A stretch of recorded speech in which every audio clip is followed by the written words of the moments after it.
Bismillahirrahmanirrahim. Assalamualaikum warahmatullahi wabarakatuh. Salam sejahtera bagi kita semua.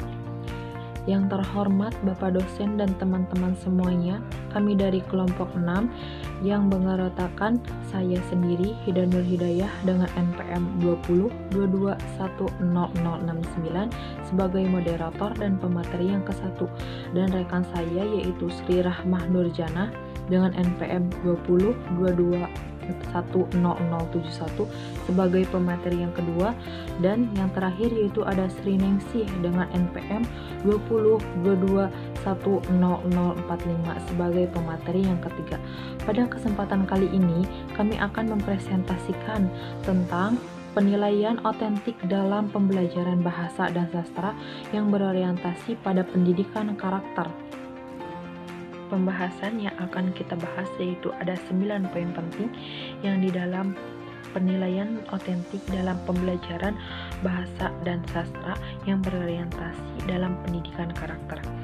Yaitu yang pertama ada pengertian penilaian otentik, yang kedua ada pengertian pendidikan karakter bahasa dan sastra, yang ketiga ada ciri-ciri penilaian otentik, yang keempat ada prinsip-prinsip penilaian otentik, yang kelima ada pengembangan penilaian otentik, dan yang keenam ada keutamaan penilaian otentik, yang ketujuh ada contoh penilaian otentik, yang kedelapan ada langkah-langkah penilaian otentik, dan yang terakhir yaitu ada keunggulan dan kelemahan penilaian otentik.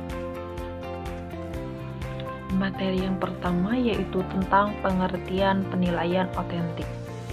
Menurut Nurgiantoro pada tahun 2011 menyatakan bahwa pada hakikatnya penilaian otentik merupakan kegiatan penilaian yang dilakukan tidak semata-mata untuk menilai hasil belajar siswa, tetapi juga berbagai faktor lain, antara lain kegiatan pengajaran yang dilakukan itu sendiri. Artinya, berdasarkan informasi yang diperoleh dapat pula dipergunakan sebagai umpan balik, dan juga penilaian terhadap kegiatan yang dilakukannya.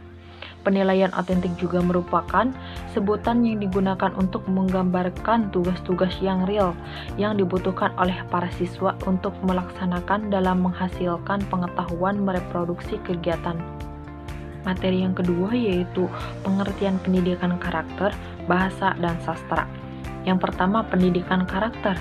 Pendidikan karakter itu suatu sistem pendidikan yang bertujuan untuk menanamkan nilai-nilai karakter tertentu yang di dalamnya tertentu kepada peserta didik, yang di dalamnya terdapat komponen pengetahuan, kesadaran atau kemampuan, serta tindakan untuk melakukan nilai-nilai tersebut.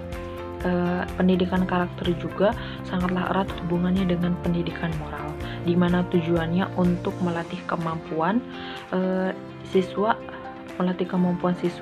yang secara terus-menerus. Dan juga ada bahasa. Bahasa itu penggunaan kode yang merupakan suatu gabungan fonem sehingga membentuk kata dengan aturan yang sinteks untuk membentuk kalimat sehingga yang memiliki arti. Dan yang terakhir yaitu ada sastra. Sastra itu kata serapan bahasa Sanskerta yaitu sastra, yang berarti teks yang mengandung instruksi atau pedoman.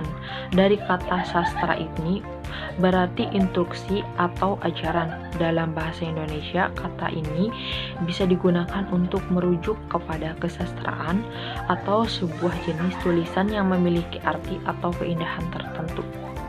Materi yang ketiga yaitu ciri-ciri penilaian otentik. Yang pertama, harus mengukur semua aspek pembelajaran, yakni kinerja dan hasil atau produk. Artinya, dalam melakukan penilaian terhadap peserta didik harus mengukur kinerjanya. Yang kedua, penilaian dilaksanakan selama dan sesudah pembelajaran berlangsung.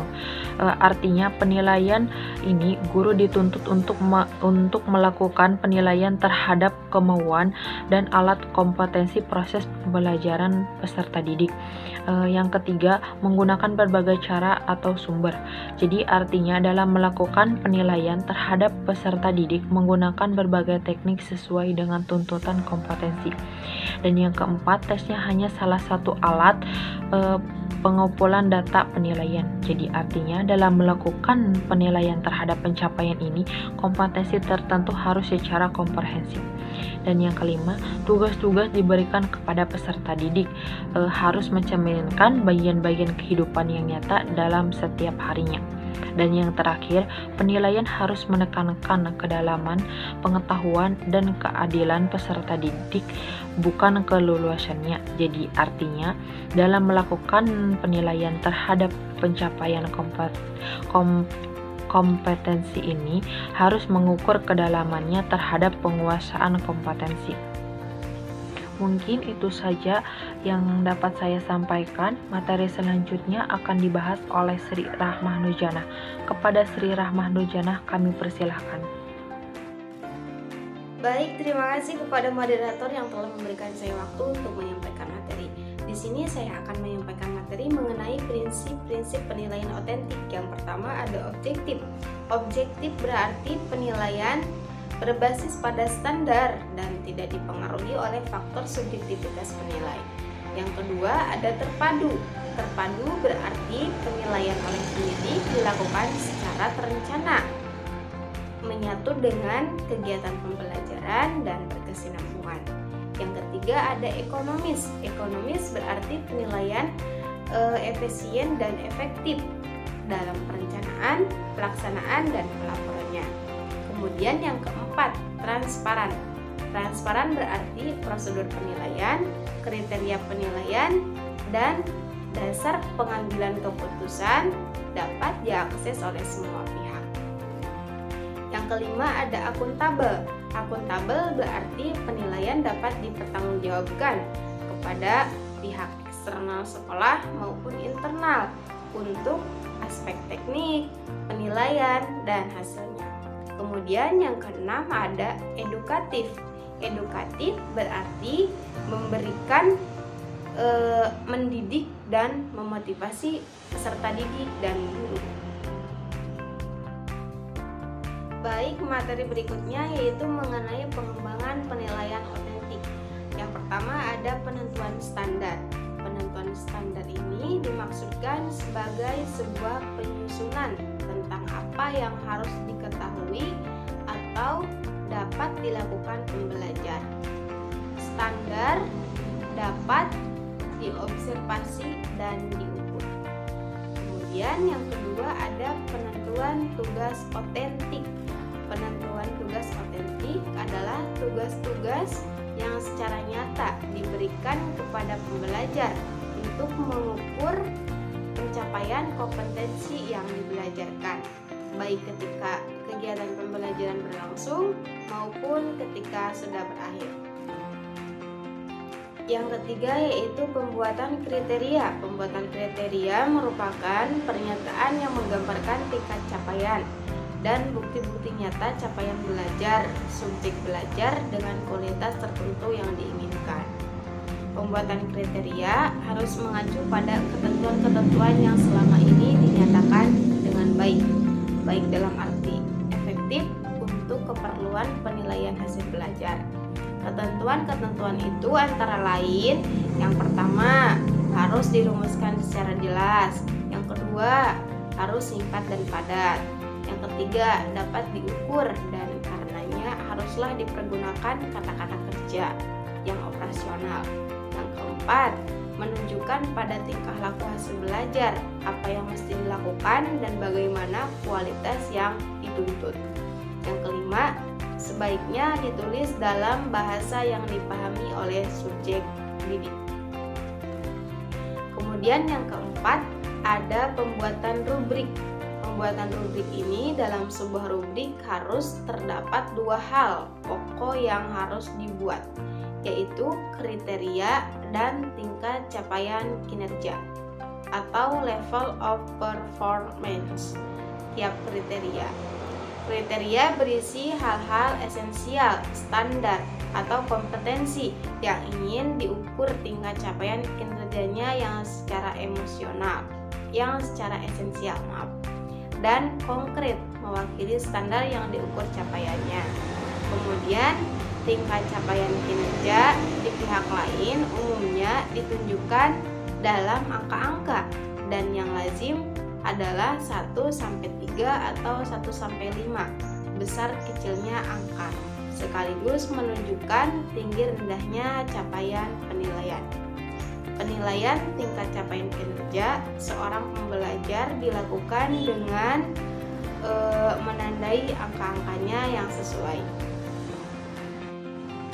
Materi berikutnya yaitu mengenai tentang keutamaan dari penilaian otentik. Yang pertama, penggunaan penilaian otentik memungkinkan dilakukannya pengukuran secara langsung terhadap kinerja pembelajar sebagai indikator capaian kompetensi yang dipelajarkan.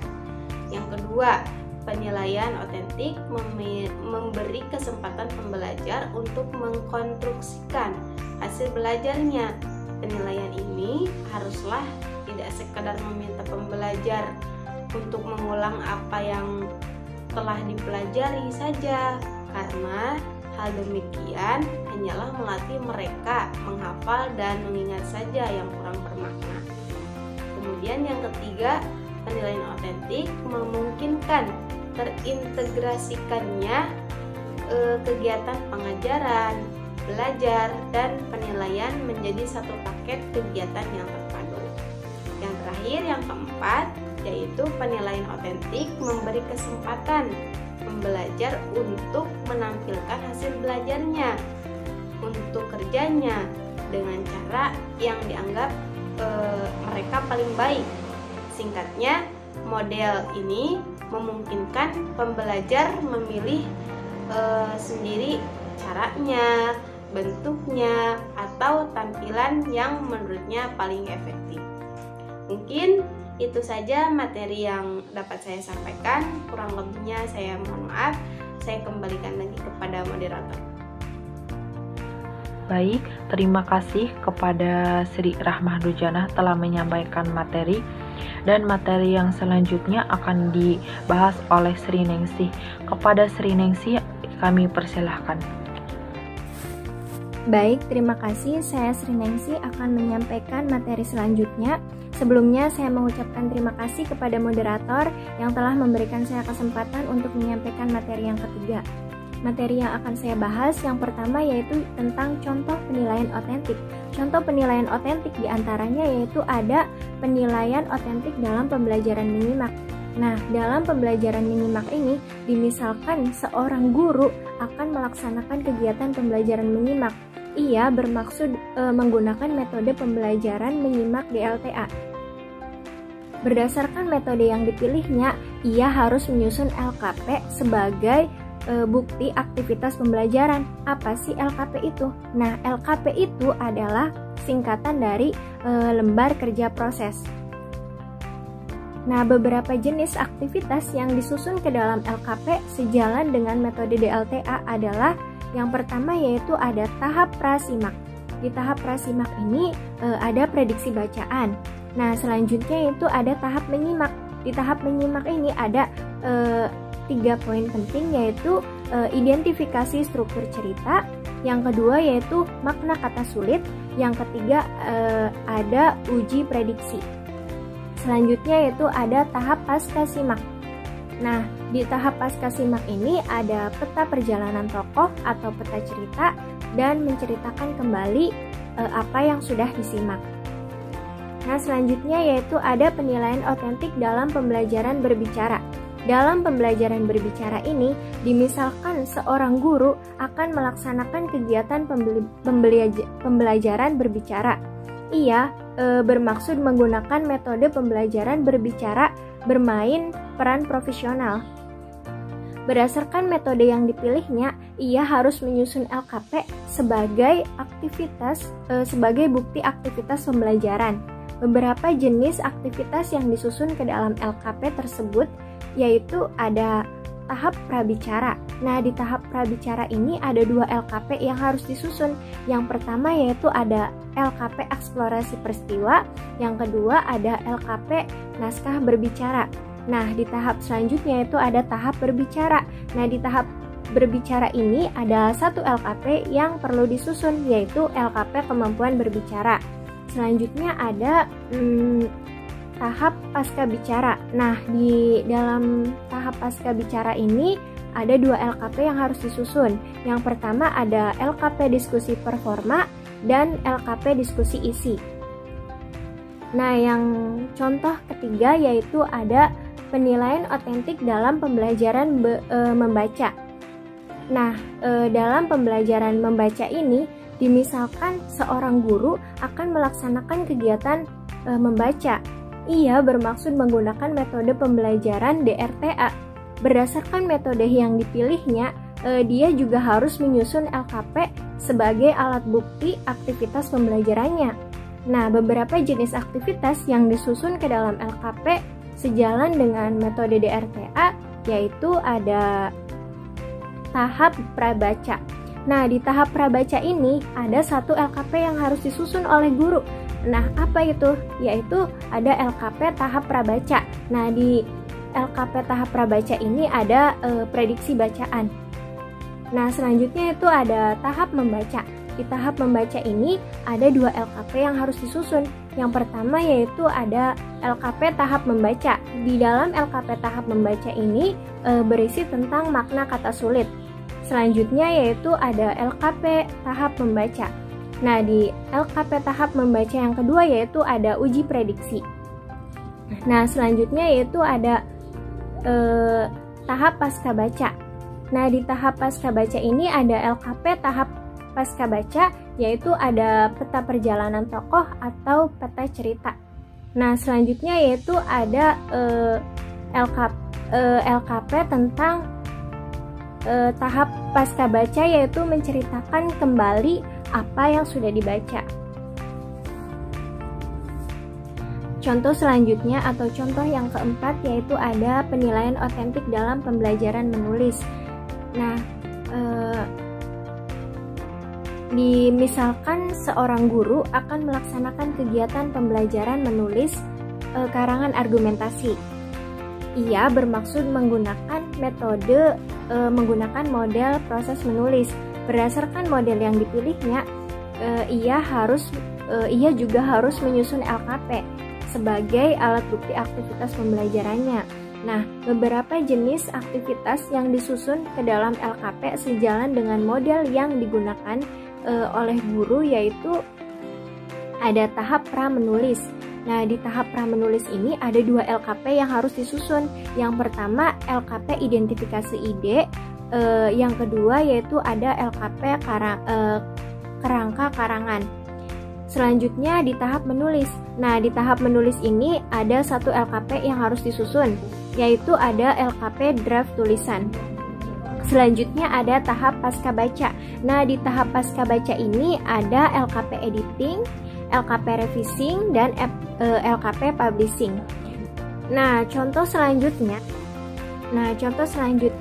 atau contoh yang kelima yaitu ada penilaian otentik dalam pembelajaran ekspresi sastra. Nah, misalkan dalam pembelajaran ekspresi sastra ini pembelajaran puisi ya. Nah, seorang guru menempatkan kategori dalam puisi ini yaitu tentang ekspresi dan gaya. Nah, ekspresi dan gaya selanjutnya guru ini menentukan kriterianya. Nah, kriteria yang ingin guru yang diinginkan guru yaitu ada ekspresi dan gaya pembaca puisi sesuai dengan isi puisi. Nah, selanjutnya subkriterianya yaitu ada ekspresi pembaca puisi sesuai dengan isi puisi. Selanjutnya yaitu improvisasi dan gerak pembaca puisi sesuai dengan isi puisi. Nah, di sini juga guru juga harus menempatkan skornya, yaitu misalkan skornya ada maksudnya skornya bernilai 3 ya. Nah, jika siswa tersebut bisa memenuhi kriteria, memenuhi subkriterianya, nah siswa tersebut juga pantas mendapatkan skor yang sudah ditetapkan guru yaitu 3. Nah, selanjutnya yaitu ada penilaian otentik dalam pembelajaran kreasi sastra.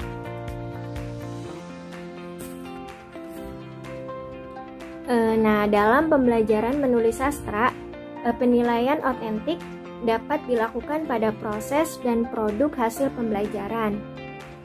Misalnya, penilaian dapat memperhatikan ketepatan dalam menyusun citraan, diksi, majas, rima, ritma, dan tipografi. Nah, materi yang selanjutnya yaitu tentang langkah-langkah penilaian otentik dalam pembelajaran bahasa dan sastra. Yang pertama, identifikasi semua langkah-langkah penting yang diperlukan atau yang akan mempengaruhi hasil akhir yang terbaik. Nah, langkah yang kedua yaitu ada tuliskan perilaku kemampuan-kemampuan spesifik yang penting dan diperlukan untuk menyelesaikan tugas dan menghasilkan hasil akhir yang terbaik.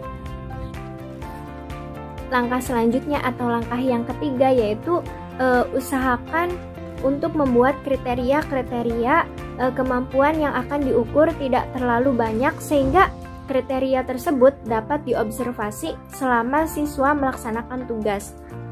Langkah yang keempat yaitu ada definisikan dengan jelas kriteria kemampuan yang akan diukur berdasarkan kemampuan siswa yang harus dapat diamati atau karakteristik produk yang dihasilkan. Nah, selanjutnya yaitu langkah yang kelima atau yang terakhir yaitu urutkan kriteria kemampuan yang akan diukur berdasarkan kriteria yang dapat diamati. Nah, materi yang selanjutnya yaitu keunggulan dan kelemahan penilaian otentik. Ada keunggulan penilaian otentik. Yang pertama yaitu ada penilaian otentik. Penilaian otentik digunakan sebagai pengumpulan informasi terkait kemajuan dan perkembangan belajar siswa, baik formal maupun informal, yang diadakan dalam suasana menyenangkan dan memungkinkan adanya kesempatan bagi siswa untuk menunjukkan kemampuan dan keterampilannya. Selanjutnya, keunggulan yang kedua yaitu prestasi belajar siswa tidak dibandingkan dengan prestasi kelompok, tetapi prestasi atau kemampuan yang dimiliki setiap siswa dibandingkan dengan prestasi sebelumnya. Jadi, penilaian murni dari masing-masing individu. Selanjutnya, keunggulan selanjutnya yaitu pengumpulan informasi dapat dilakukan dengan berbagai cara agar gambaran tentang perkembangan belajar siswa dapat lebih terdeteksi oleh guru dan guru dapat menggunakan berbagai macam cara atau teknik penilaian untuk mengetahui perkembangan belajar siswa yang terjadi selama proses pembelajaran secara menyeluruh. Selanjutnya yaitu siswa dilatih untuk menyelesaikan masalah sendiri. Nah, keunggulan yang kelima yaitu ada pengumpulan informasi digunakan untuk menentukan perlu tidaknya suatu bantuan yang diberikan kepada siswa secara terencana, bertahap, dan berkesinambungan berdasarkan fakta dan bukti yang memadai untuk memperoleh hasil. Selanjutnya yaitu penilaian otentik. Penilaian otentik dilakukan selama proses pembelajaran dari awal sampai akhir pembelajaran. Nah, selanjutnya yaitu kriteria penilaian karya siswa dapat dibahas guru dengan siswa sebelum karya tersebut dikerjakan, sehingga siswa mengetahui patokan nilai yang akan digunakan atau berusaha mencapai harapan sesuai dengan kriteria guru dan juga tuntutan kurikulum. Nah, walaupun ada keunggulannya, nah pasti di samping keunggulan juga ada kelemahannya. Nah, apa sih kelemahan dari penilaian otentik itu? Di antaranya itu lebih membutuhkan waktu yang intensif untuk mengelola, memantau, dan melakukan koordinasi. Selanjutnya, cukup mengalami kesulitan untuk mengkoordinasikan dengan standar pendidikan yang telah ditetapkan secara legal. Selanjutnya, lebih menentang guru untuk memberikan skema pemberian nilai yang konsisten. Sifat subjektif dalam pemberian nilai yang dilakukan guru juga akan cenderung menjadi biasa. Selanjutnya itu sifat penilaian yang unik menjadi tidak dikenali siswa dan bersifat tidak praktis dalam penilaian terhadap siswa yang lumayan banyak dalam satu kelas. Nah, mungkin itu saja yang dapat saya sampaikan. Selebihnya saya kembalikan lagi kepada moderator. Terima kasih. Sebelum kita menutup presentasi kali ini, saya akan menyampaikan sedikit kesimpulan tentang materi yang tadi kami bahas. Dapat disimpulkan bahwa penilaian otentik sebagai salah satu unsur dalam proses pembelajaran dapat dijadikan sebagai sarana dalam membentuk karakter siswa. Penilaian otentik ini, seluruh aktivitas siswa akan diketahui keefektifannya dalam mendukung ketercapaian tujuan pembelajaran. Demikianlah kesimpulan yang dapat saya sampaikan. Mohon maaf bila ada kesalahan. Billahi taufik wal hidayah. Wassalamualaikum warahmatullahi wabarakatuh.